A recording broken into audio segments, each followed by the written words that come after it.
Hi, my name's Leann, and I live in the greater Seattle area in Washington State.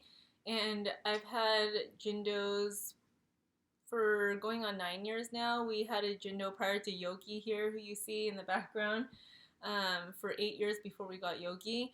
And we live in a private home right now with a fenced in backyard. One of our most favorite things about having a Jindo is that they have the ability to participate in pretty high strenuous activity if you want. They can go on hikes.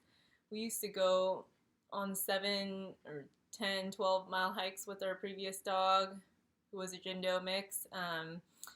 Hiking, biking, rollerblading. He'd go on runs with us. And then any other time he's really easygoing. He would just kind of lay around like this, lounge at your feet, and hang out with you. As long as they're getting their routine, they're being walked, fed, and they have water available, I feel like they don't need a lot of space. We did live in a third-story apartment with our previous Jindo, and he was a very happy boy.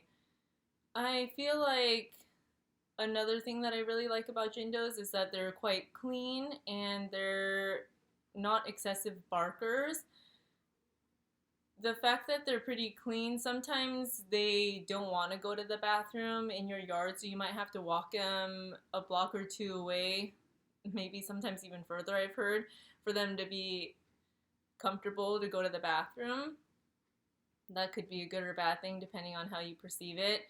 I have had some challenges with Jindos, and some of it is to do with their high prey drive. They will try to get away. I don't think they're necessarily trying to get away from you, but they see something that they want to get, whether it be a squirrel or rabbit, and if you're not paying attention, they'll just run. And if you're having the leash loosely in your hand, it'll slip out of your hand. I have a scar here on my forearm when I got a rope burn from my previous Jindo who was going to chase after a squirrel. Other times they can be indoors and be almost cat-like. They'll be looking out the window, and if they see some prey that they want to get, the next time you go to open the door, they might just run or try to get out from the door. So you have to be careful when you're opening doors also, especially if you have a busy road nearby.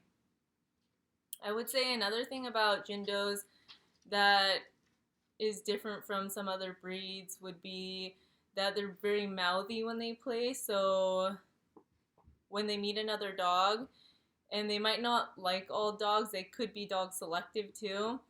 They well, Yogi and also my previous other Jindo, he would open his mouth and want to play, and some people get afraid of that because they don't quite understand or really know how Jindos play or even how to approach a Jindo.